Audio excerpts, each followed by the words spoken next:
What if the reason your good habits never stick has nothing to do with discipline and everything to do with where you're putting them? What if you could easily swap the bad habits out without your brain fighting back? And what if the good habits you keep putting off could become completely automatic in 4 easy steps, not in months, but in just a couple weeks? This podcast is always 20 minutes or less, so you don't have to feel overwhelmed or overhaul everything in your life, but just make small, simple changes to create more calm and peace. To get to your better life, make small changes and begin to live it. Hey friends, welcome back to our little podcast of change. I'm so glad you pressed play today. And if you're new here, thank you for giving this podcast a chance. And if you've been listening for a while, you already know how much I appreciate you and your time. I want to start today with something you probably do every single morning without even thinking about it. You wake up, you make it to the bathroom, and then without deciding to, you reach for your toothbrush. You brush your teeth, maybe you look in the mirror, maybe do a quick stretch, and then you head to the kitchen for coffee. One thing flows into the next almost automatically because you were just moving through a sequence of habits that you built for yourself over time. And that right there, that's habit stacking. And today we're going to talk about how you can use that same automatic one thing leads to another principle to build better habits. Not through dramatic overhauls or exhausting willpower, but through the powerful science of layering one small change onto another until the whole thing takes on a life of its own. We're going to talk about what stacking actually is, what the science says about why it works so beautifully, and how momentum builds inside of it, and exactly how you can start using it in your own real busy and perfect life today. So let's start with what we actually mean when we say stacking. At its simplest, habit stacking is the practice of linking a new behavior to something you already do consistently. You take an existing anchor in your day, something that happens no matter what, and you attach a new intention to it, before or after it. Think about it like this. If you already make coffee every morning without fail, and you want to start a new gratitude practice, you don't need to carve out a whole new slot in your time, in your day, and find the willpower to do it. You just decide that while the coffee brews, you think of 3 things you're grateful for. The coffee is the anchor, the gratitude is the stack. The coffee was already happening, and now the gratitude happens too, not because you remembered, not because you forced it, but because the sequence carried it there. And this is why stacking feels so much more sustainable than trying to build new habits from scratch. We're not fighting our existing routines, but working with them. And here's what's great from a self-care perspective. It removes the performance pressure. You don't have to be motivated or feel ready. You just have to show up for the thing that you already do, and the stack comes with it. So think about what you do every single day without deciding to. Maybe it's making coffee, walking to your car for work, sitting down for lunch, brushing your teeth before bed. One of those can become the anchor that you need. So let's talk about what's actually happening in your brain when you stack habits, because the science makes the whole thing feel a lot less like a self-help trick and a lot more like working with how your brain actually works. Your brain is always looking for ways to be more efficient. It doesn't want to burn full energy on every single thing you do. So over time, it takes behaviors you repeat and moves them into a part of the brain called the basal ganglia, which handles automatic habitual behavior. And this is sometimes called the habit loop, a concept written by journalist Charles Duhigg in his research on how habits form. The loop has 3 parts: a cue, which triggers the behavior, a routine, which is the behavior itself, and a reward, which is the feeling that follows and reinforces the loop. And once a behavior becomes automatic, the brain doesn't have to think, it just runs it. What stacking does is borrow from a loop that's already fully formed. When you attach a new behavior to an existing cue, you're essentially giving your new habit a shortcut past the first and hardest part of habit formation, which is getting the cue to trigger the behavior. The existing habit is already doing that job. Your coffee is already being made. Your teeth are already being brushed. So your new stack gets carried by a neurological current that's already flowing. Now, psychologist B.J. Fogg discovered that the best predictor of whether a new habit would stick wasn't motivation or willpower or even accountability. It was whether the new habit was attached to a reliable existing behavior and whether it was small enough to do even on your worst day. He called his approach tiny habits, and the stacking piece was central to it. His research showed that when people consistently used existing behaviors as anchors for new ones, those new behaviors not only stuck, but naturally expanded over time without any extra effort. The stack grew within itself. And here's something else that the neuroscience tells us, is that every time you complete a stacked behavior, your brain releases a small amount of dopamine. Not a huge rush, just a little signal that says, good, we did the thing. That felt okay. Let's do it again. And those small dopamine signals, repeated consistently over time, actually strengthen the neural pathway of the habit. You're literally rewiring your brain through small repetitions. So think about something you already do completely automatically. Buckling your seatbelt, locking the door when you leave, putting your phone on the charger at night. You don't need motivation for them. They just happen. That's what we're building toward with your new stacks. Not a life of discipline and effort, but a life where the good things just happen because you've wired them in. Now, I want to talk about momentum. When you start stacking small changes, something happens after a while, and that is that momentum builds, not just within each habit, but across your whole day, across your whole life. For example, let's say you start with one stack. Every morning when the coffee brews, you do some stretches at the kitchen counter. That's your small, simple stack. You do it for a few weeks, and it starts to feel natural. And then you notice, because you started your morning stretching, you're going into your day with a slightly different lens. You're a little more likely to feel better, to notice the good things as they happen, to want better things for your body, which means you start making slightly better choices, which means your afternoon feels different than how it used to feel, which means you go to bed in a different headspace.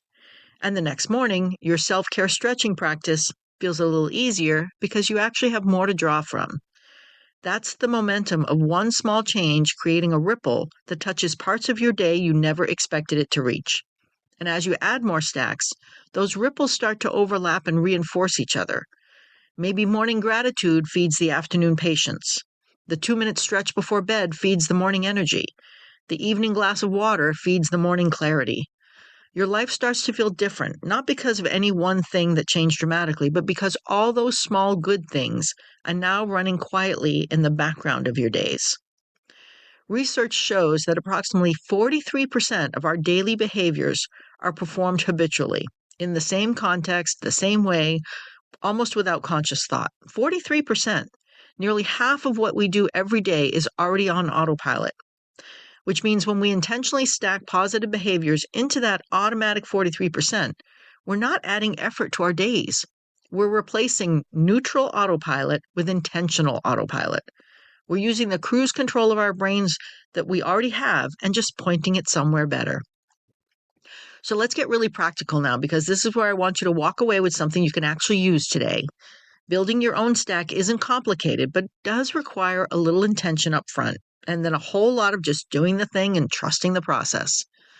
The first step is identifying your anchors. What are the things in your day that happen no matter what? Morning coffee or tea, the commute to work, sitting down for lunch, washing your face at night, walking to the mailbox. Write them down, because seeing them on paper makes them feel more real and more usable, and you probably have more of them than you realize. The second step is choosing one small change or behavior that you genuinely want to add to your life. And I want to emphasize the word small here, because that's what a lot of people, they accidentally undermine themselves. They pick something that sounds impressive rather than something that's actually sustainable. They stack 20 minutes of journaling onto a morning that's already rushed, or they stack a full workout onto an evening that's already exhausting. And then when it doesn't stick, they think stacking doesn't work, or that they're not disciplined enough. But it's not a discipline problem. It's a sizing problem. Make the stack smaller than you think it needs to be. Maybe 2 minutes of journaling, 5 deep breaths, 1 gentle stretch, 1 sentence written, 1 glass of water poured. The smaller it is, the harder it is to skip, and the easier it is to keep. The third step is to write the stack as a simple sentence. After I pour my morning coffee, I will write 3 things I'm grateful for. Before I start my car, I'll take 3 slow breaths. Before I get into bed, I will put my phone across the room. The format matters. After this, I will do that. Or before this, I will do that. Specific sequences is what matters. The fourth step is to start with just one stack for at least 2 weeks before you add another. And I know that might feel too slow. I know some of you who are type A like me are already mentally building a whole slew of beautiful stacked habits, and you want to start all of them tomorrow.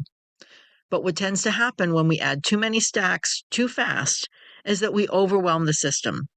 The anchors stop feeling reliable because there's too much attached to each one. The sequences get complicated, and then they get skipped. And the trust that we're building with ourselves starts to erode. One stack done consistently for 2 weeks builds a foundation to help build the next one. Slow is sustainable, and sustainable is what transforms your life. So right now, think about one anchor in your day and one small thing you've been wanting to add to your life, and write the sentence in your head or out loud. After I do this, I will do that. That's your stack to start. That simple sentence is the beginning of something that can genuinely change your life over time. When you stack consistently, something starts to shift that goes beyond behavior. It shifts identity, and identity is where real lasting change lives. James Clear, the author of Atomic Habits, says that every action you take is a vote for the type of person you want to become. And one vote doesn't decide an election, but when you keep showing up, the votes add up and eventually the identity shifts. You stop being someone who's trying to be healthy, and you start being someone who is healthy. You stop being someone who's trying to be calmer, and you start being someone who is calm. You stop being someone who wants to write, and you start being a writer. The stacks aren't just building habits, they're building you. And here's what's so powerful about that identity shift from a self-care perspective. Once you see yourself differently, you start making choices that are consistent with that new self-image almost automatically. You don't have to debate whether to take the walk because you're someone who moves their body. You don't have to convince yourself to pause before reacting because you're someone who chooses peace. The decision was already made at the identity level. The behavior is just the natural expression of who you've become. Every time you complete a stack, every time you do the small thing you said you'd do, you're sending yourself a message that says, I can count on me. And so many of us have a complicated relationship with that message. We've told ourselves we'd start on Monday way too many times. We'd made promises to ourselves that didn't hold. And so somewhere along the line, we stopped fully believing in our own word. Stacking, with its small, reliable, almost impossible to skip commitments, is one of the most direct ways to rebuild that trust. You keep the promise because it's easy to keep, and trust then grows. And slowly you become someone who knows, really knows, that they'll show up for themselves. And that's not a small thing. That's everything. Building self-trust and self-care changes how you speak to yourself, what you accept from others, how you choose boundaries and peace because you know you deserve it. Now, I want to be honest with you about the part that trips most people up. There's going to be a time at the beginning of any stacking practice where it feels invisible. You're doing the things, you're showing up, but you can't yet see or feel a meaningful difference. Your mornings feel a little more intentional, but you're not sure if that's real or just the novelty of something new. Your evenings might feel a little calmer, but life is still life. And the voice in your head starts asking, is this actually working? It's working. The neural pathways are forming even when you can't feel them. The identity is shifting even before your behavior shows it clearly. And the ripples are moving through your days even before they become visible in your life. We talked in episode 36 about the messy middle, that stretch between beginning and breakthrough where the growth is happening entirely underground. Stacking has its own version of that, where the roots go down before the shoots come up. So don't quit while you're quietly growing. What helps in this phase is tracking, even if it's just a simple checkbox on a calendar. Seeing a streak of check marks makes the invisible visible. It gives you evidence that you're showing up even when you can't yet see the results. And when you miss a day, because you will, and that's okay because it's completely human, the rule is simple. Try not to miss 2 times in a row. 1 miss is life. 2 misses is the beginning of unraveling that you don't want. Get back to the stack the next day or the next week, whatever stack you've chosen. No guilt or drama, just grace that you're human, and this is life, and this is okay. And celebrate the identity shifts along the way, not just the outcomes. Don't wait for the big transformation to acknowledge what's happening. If you completed your stack today, say out loud, I'm becoming someone who keeps promises to myself. If you added a second stack this week, say, I'm becoming someone who builds a life intentionally. Your brain is listening and it believes what it hears repeated. So here's what I want you to take away today. You don't need a dramatic overhaul. We're always about little by little here. You don't need a perfect morning routine or a complete lifestyle reinvention or a brand new version of yourself starting January 1st. You need an anchor and a stack. One small, specific, doable behavior attached to something you already do every day. That's the whole beginning. And from that one small beginning, momentum builds, identity shifts, and self-trust grows. And one day you'll notice that your life feels genuinely different, not because you forced it to change, because you quietly, consistently, one small stack at a time, built it into something better. You don't have to do everything today. You just have to do one small thing. Then tomorrow, another. And then one day you'll wake up and realize you've built something incredible, one stack at a time. So please follow or subscribe so you don't miss our future conversations, and leave a comment. Let me know what you got from this. What more do you want to hear about? And if you loved this, then please leave a 5-star review.